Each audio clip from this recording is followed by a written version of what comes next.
Assalamualaikum warahmatullahi wabarakatuh.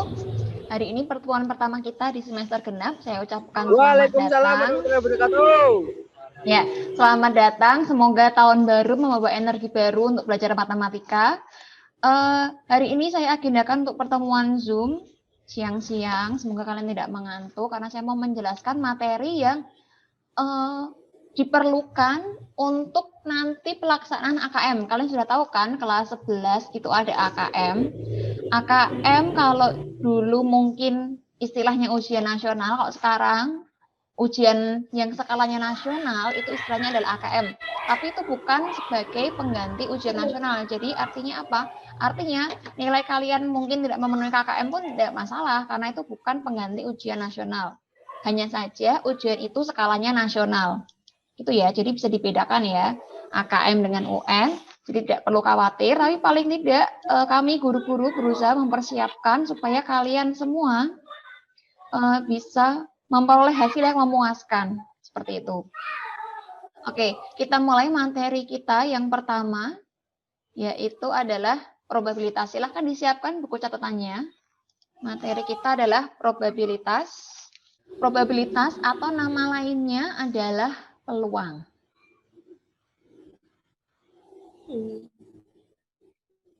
Gitu.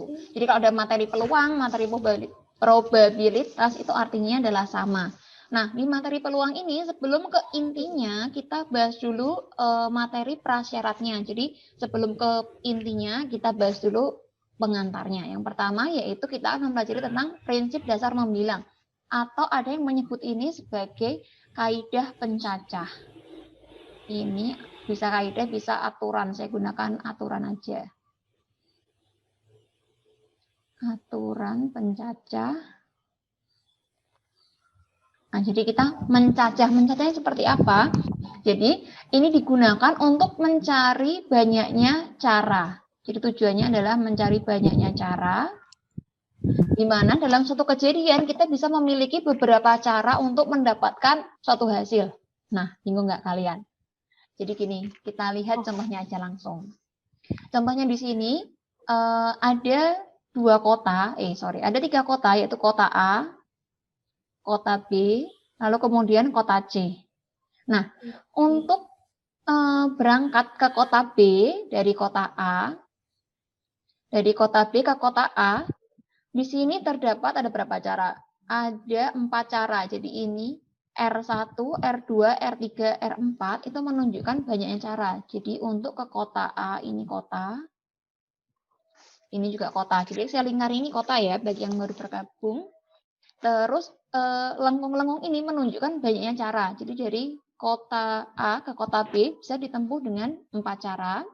Kemudian kalau kita mau melanjutkan ke kota C, dari B ke C, itu ada 3 cara di sini, yaitu J1, J2, dan J3. Nah, berarti andaikan kalian akan pergi dari kota A ke kota C, tapi melalui B, maka ada berapa cara yang bisa kalian gunakan. Nah, soalnya biasanya berbicara seperti itu. Jadi, logikanya gini. Kalau kalian menempuh R1, maka setelah melalui R1 kan kalian bercabang lagi ya kan? Ada 3 pilihan. Maka kalau kalian gunakan pilihan yang pertama, akan ketemu 1 cara. Kemudian dari R1, kita pergunakan J2, maka ada 2 cara. Terus dari R1 ke J3 itu ada 3 cara.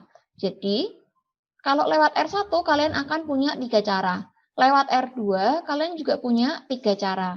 Lewat R3 dan seterusnya juga masing-masing punya 3 cara. Itu artinya banyaknya cara untuk A menuju C melalui B itu ada sebanyak 4 kali 12 cara.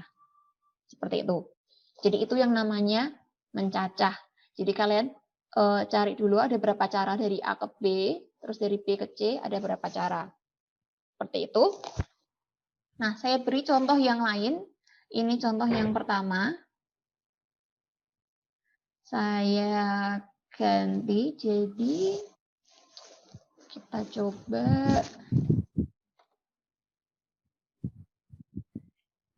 Saya hapus dulu. Atau jangan, saya pakai di sini aja. Nah, saya akan pakai contoh lagi. Contoh lain dari penerapan aturan pencacahan. Misalnya seperti ini. Kalian punya bilangan, ini contoh yang kedua.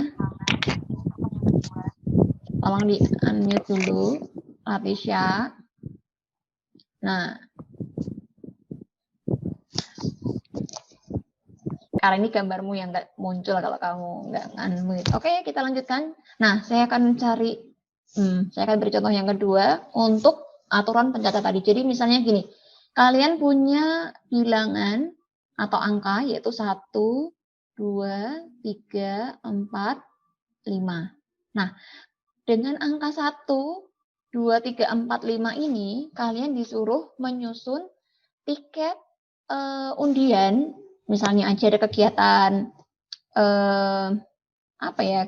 kegiatan katakan jalan sehat nih, kan ada tiket undiannya ya kan, ada apa itu namanya, kupon undian. Nah, kupon undian itu tapi pesertanya hanya ratusan, jadi kan angkanya yang digunakan bunyinya kan cuma sampai ratusan nih ya kan. Nah, maka ada berapa banyak kupon yang bisa dibagikan. Kalau angkanya hanya 1, 2, 3, 4, sampai 5. Maka caranya adalah kalian siapkan kotaknya, karena kita kan menyusun angka ratusan itu berapa tempat berarti? Ratusan itu berarti butuh 3 tempat, ya kan? Di tempat pertama, untuk menyusun kuponnya, karena ada 5 angka, maka tempat pertama ini bisa diisi angka 1, 2, 3, 4, sampai 5. Ya kan? Berarti ada 5 angka yang bisa mengisi di sini. Gitu. Terus untuk angka yang tengah, kita bisa pergunakan semua angka ini lagi karena tidak ada syarat bahwa angkanya tidak boleh berulang. Bentar, ini ada yang mau masuk, saya izinkan dulu. Renaya, oke, Renaya.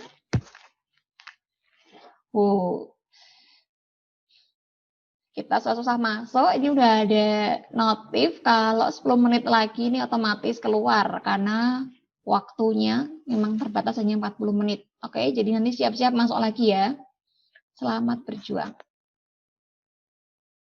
Oke, saya lanjutkan.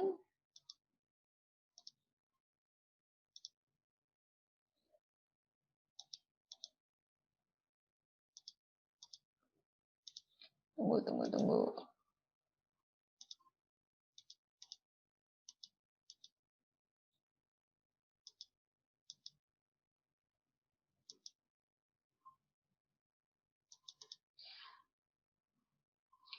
Surya Siska. Oke. Kita lanjutkan. Nah, tadi contoh yang kedua itu berkaitan dengan kupon undian jalan sehat, di mana angka yang tersedia hanya angka 1, 2, 3, 4, sampai 5. Nah, kupon itu adalah kupon yang digitnya ada 3 atau ratusan. Nah, maka angka pertama bisa kita isi dengan angka 1, 2, 3, 4, sampai 5. Berarti ada 5 pilihan angka. Gitu. Untuk yang tengah, karena tidak ada syarat macam-macam, maka yang tengah ini pun juga bisa diisi dengan 5 angka yang tersedia tadi. Untuk yang bilangan ketiga juga bisa dipilih dari 3 angka yang tersedia. Maka angka 5, 5 dan 5 ini kita apakan? Kalian kalikan. Jadi ini dikalikan. Saya akan pakai warna lain. Jadi ini dikalikan. Kali, ini juga kali. Gitu, maka ketemulah hasilnya adalah 5 kali 5 kali 5. Maka banyaknya cara adalah 1, 2, 5. Atau banyaknya kupon yang bisa kalian susun, yaitu ada 125 kupon saja. Gitu. Itu contoh yang kedua. Saya masih punya contoh yang ketiga, karena kalau itu kan terlalu gampang, ya kan? Yang ketiga yang agak ribet. Yang ketiga, masih dengan angka 1, 2, 3, 4, dan 5. Tapi kali ini, permintaan dari kepala sekolah misalnya nih. Kepala sekolah menginginkan bahwa kuponnya itu hanya kupon yang bilangan ganjil. Jadi angka yang ada itu menunjukkan bilangan ganjil. Nah, perlu kalian ingat, ganjil atau genap suatu bilangan itu ditentukan oleh satuannya, ya kan? Kenapa 11 ganjil? Karena satuannya atau angka belakangnya adalah 1. Terus kenapa 17 ganjil? Karena angka belakangnya satuannya adalah 7. Itu begitupun 65 satuannya itu kan 5. Nah, maka 65 adalah bilangan ganjil gitu. Tapi kalau 86 itu bukan ganjil karena angka belakangnya adalah 6, maka 6 itu dia bilangan genap. Oke, sekarang kembali ke sini. Karena kita punya angka 1, 2, 3, 4, sampai 5. Kemudian kita akan menyusun sebuah kupon undian, yang mana kupon itu nanti terbaca sebagai bilangan ganjil. Maka kalau ada kasus seperti itu, yang perlu kalian perhatikan dulu adalah yang paling belakang, karena ini satuannya yang menentukan bilangan itu nanti ganjil atau genap. Maka kalian lihat, antara 1, 2, 3, 4, 5, ganjilnya ada berapa? 1 ganjil, 3 ganjil, 5 ganjil. Ganjilnya ada 3 bilangan atau ada 3 angka, maka tulislah di sini 3. Gitu. Jadi kalau ada syarat ganjil atau genap, kalian fokus ke belakangnya ini dulu. Gitu.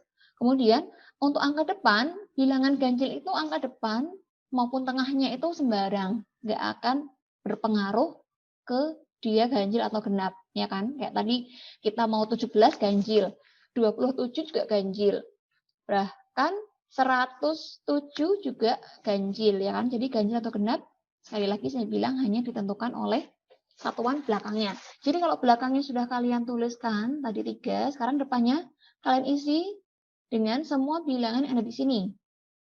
Karena dia tidak ada syarat bahwa tidak boleh menggunakan bilangan yang berulang. Gitu. Jadi yang di depan ini bisa dipakai semua angka yang ada di sini, yaitu ada 5 angka, maka kalian tulis 5. Yang tengah pun juga ditulis 5, karena semua angkanya bisa dipakai. Gitu. Sekarang kalian kalikan 5 kali 5. 5 kali 5 adalah 25, terus 25 kali 3, maka ini hasilnya adalah 75. Gitu. Terus saya punya contoh yang keempat, yang lebih trivial lagi, yaitu kalau sekarang sebagai sponsornya, pihak sponsornya, sponsor jalan sehatnya itu pengen kuponnya itu bilangan ganjil. Setelah memberi syarat kuponnya bilangan ganjil, dia juga mensyaratkan lagi bahwa kalau ada angka yang sudah pernah dipakai, tidak boleh dipakai lagi. Jadi setiap angka hanya boleh dipakai sekali. Gitu. Kalau ketambahan syarat yang tambah ribet lagi gimana? Nah, sama caranya kalian buat 3 kotak, karena kita masih kasus yang sama ya, kasusnya adalah kuponnya itu 3 digit. Nah, sekarang kita fokus dulu ke syarat pertama, yaitu syaratnya bahwa kuponnya adalah bilangan ganjil. Tadi bilangan ganjilnya di sini tersedia ada 3 angka. Ada 3 angka yang tersedia, maka kita tulis di sini 3. Terus kemudian, nah sudah terpakai 1 angka di sini sebagai bilangan ganjil, entah 1, 3, atau 5, ya kan? Jadi, misalkan kita sudah kepake si angka 5 nih, berarti angka yang tersedia tinggal berapa? Ada 1, 2, 3, dan 4. Berarti di depan ini hanya boleh milih 4 angka yang tersisa, ya kan? Terus kalian sudah pakai angka 1 di sini.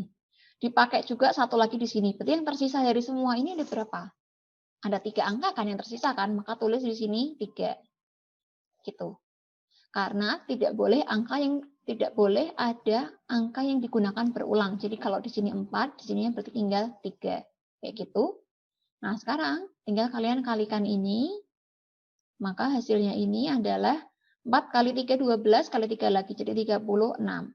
Nah, jadi semakin banyak syarat, semakin sedikit cara yang bisa dipakai. Seperti itu.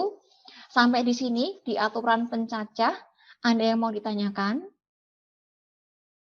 Silakan open mic-nya kalau ingin bertanya.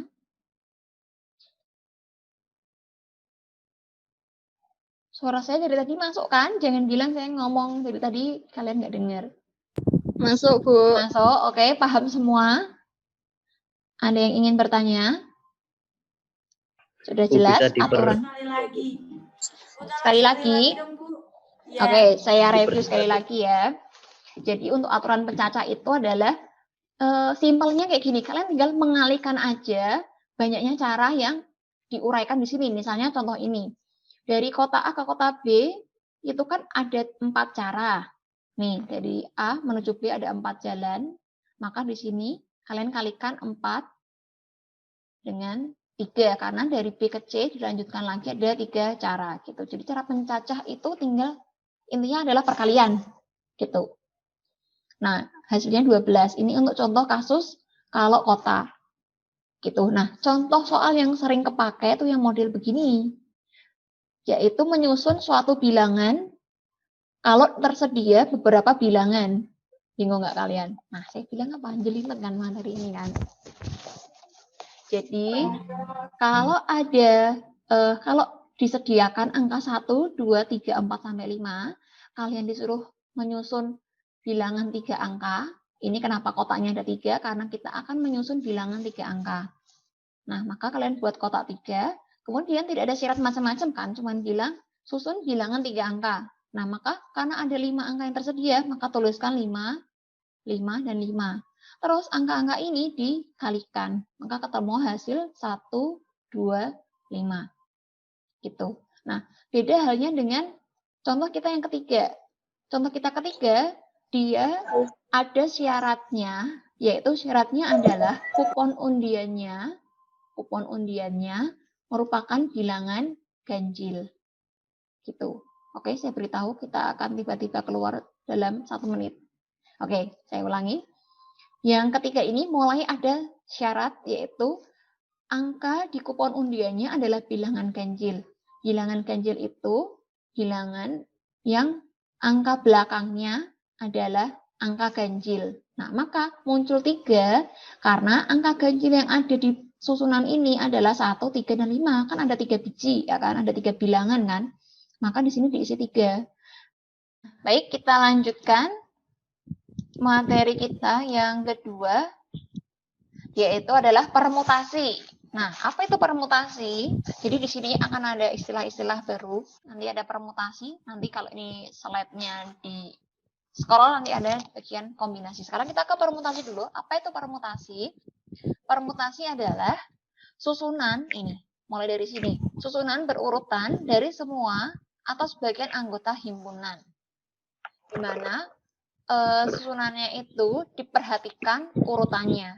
Makanya di sini susunan berurutan. Jadi urutannya sangat penting. Jadi kalian menyusun dan punya urutan tertentu yang sangat diperhatikan. Sebelum ke permutasi, saya mau kenalkan dulu materi tambahannya. Maaf ya, saya beri warna orange saja. Di sini, jadi setelah poin pertama ini, ada materi prasyarat untuk permutasi, yaitu namanya faktorial. Saya tuliskan di sini, faktorial. Jadi kalian tambahkan di catatan kalian materi faktorial.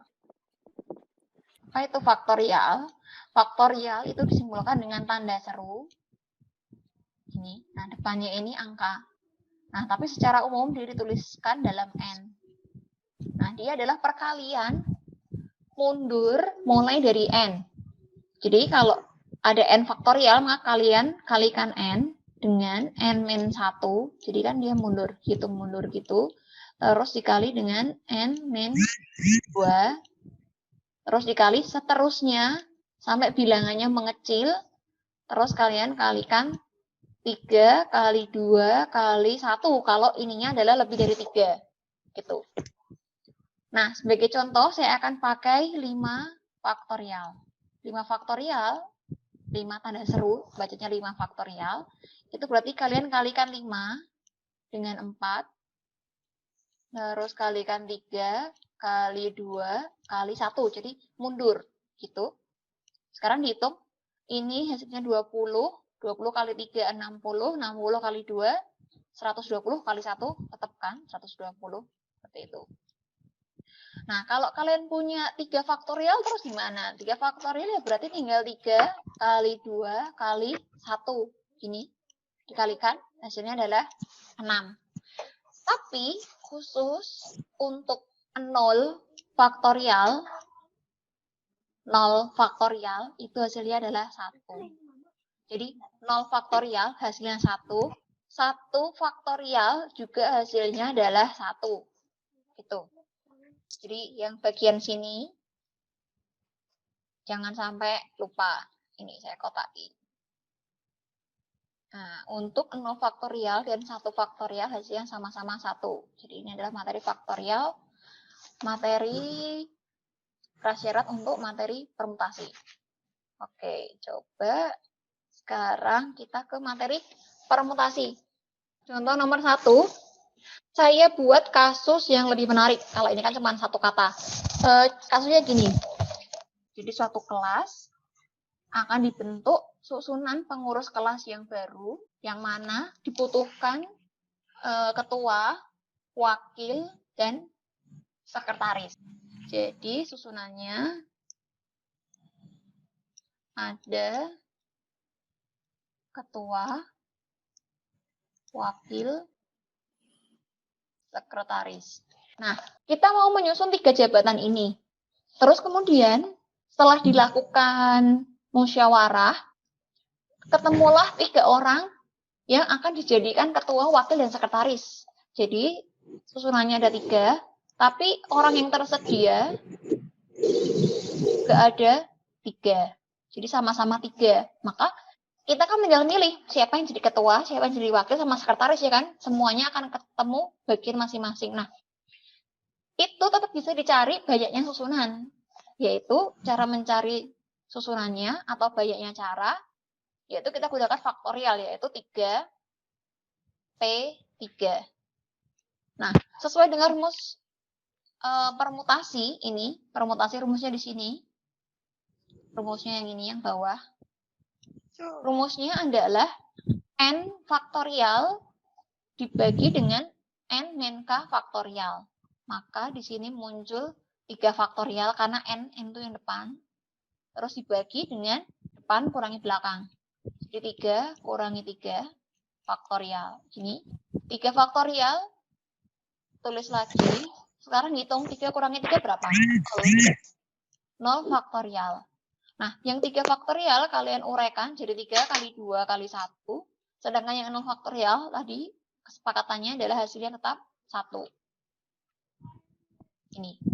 Nah, sekarang dihitung. Ini yang atas hasilnya 6. 6 per 1, maka jawabannya tetap 6. Gitu. Itu contoh yang pertama. Sekarang contoh yang kedua sebelum yang ini. Saya mau yang kedua dulu. Yang kedua, misal susunannya juga masih sama.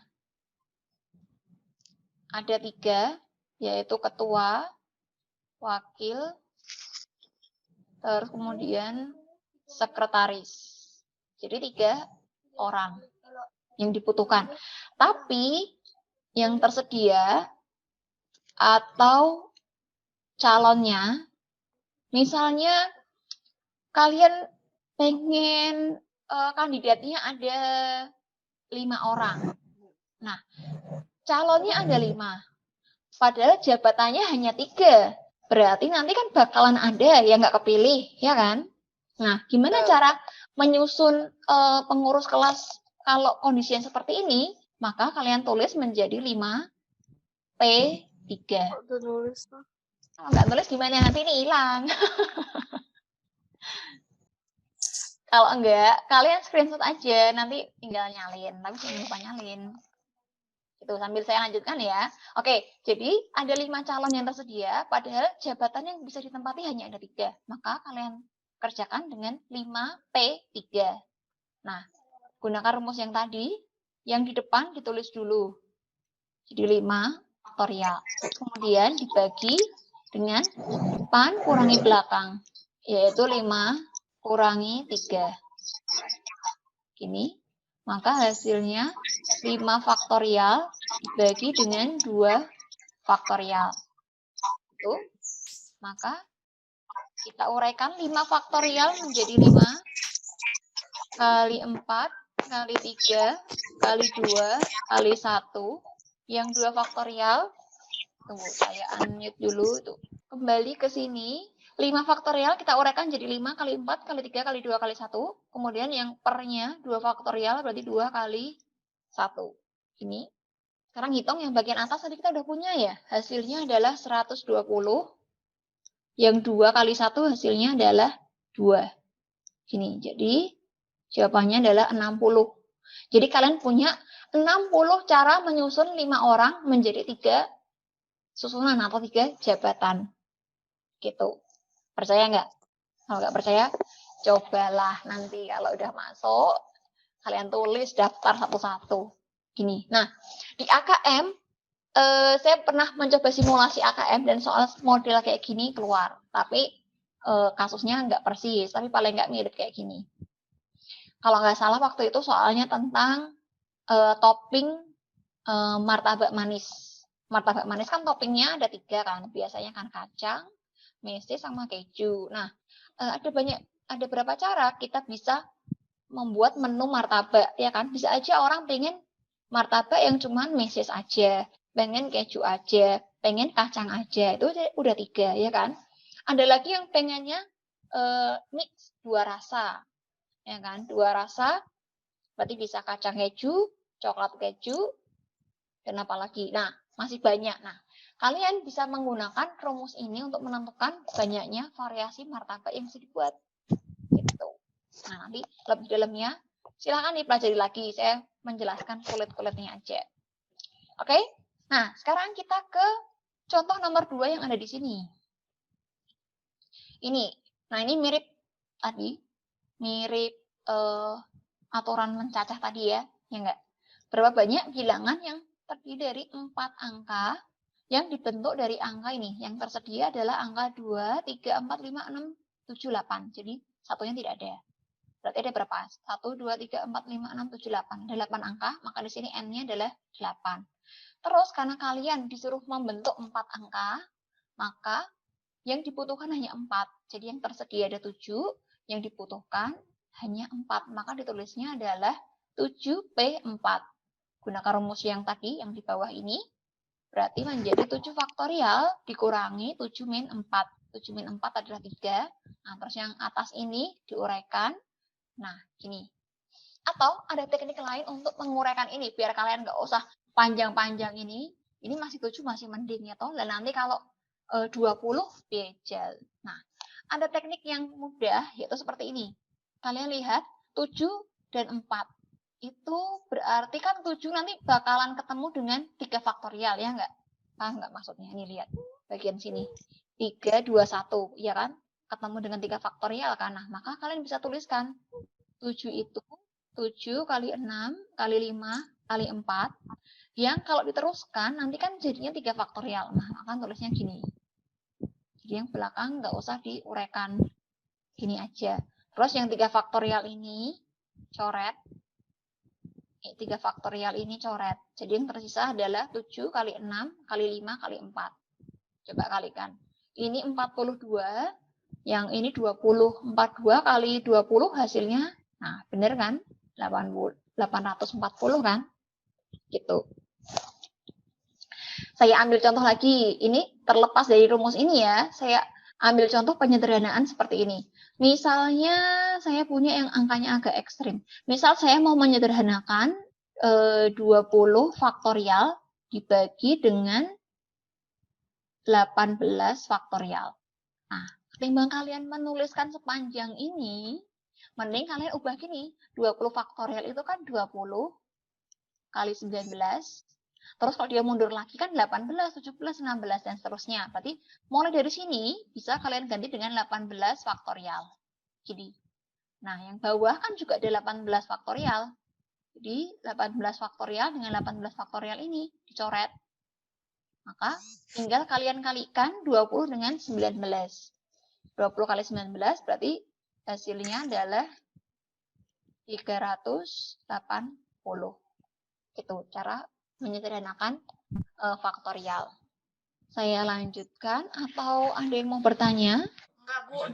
Bentar screenshot dulu.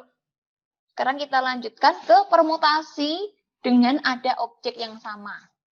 Nah, apa ini? Nah, untuk materi yang ini, biasanya itu soalnya berwujud seperti ini. Kalian punya huruf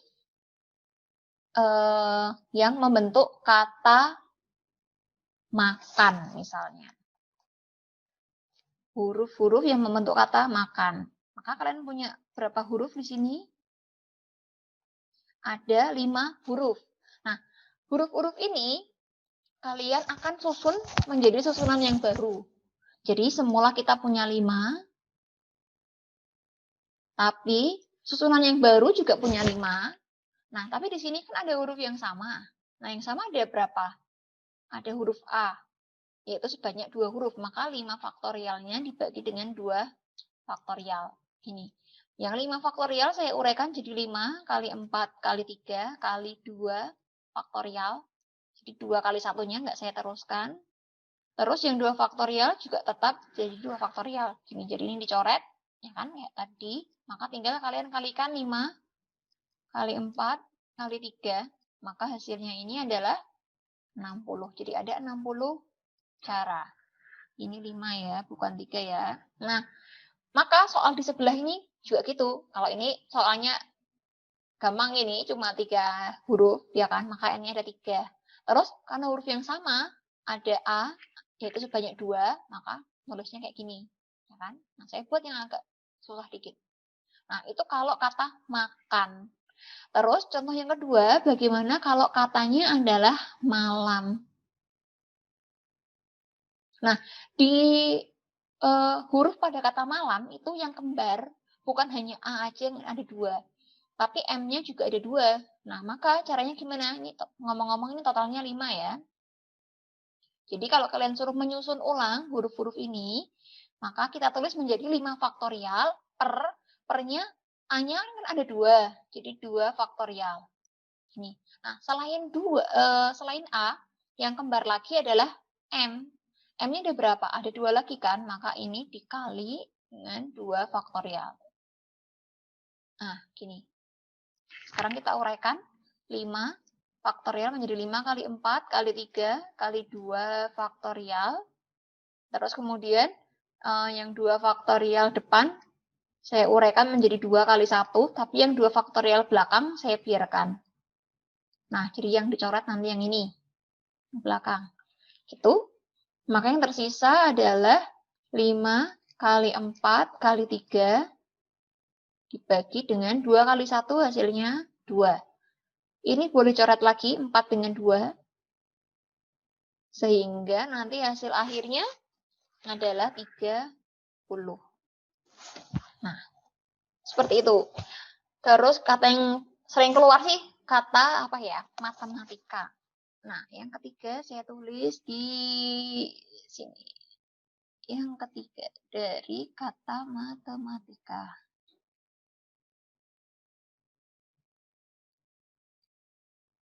Nah, matematika ada berapa? 1, 2, 3, 4, 5, 6, 7, 8, 9, 10.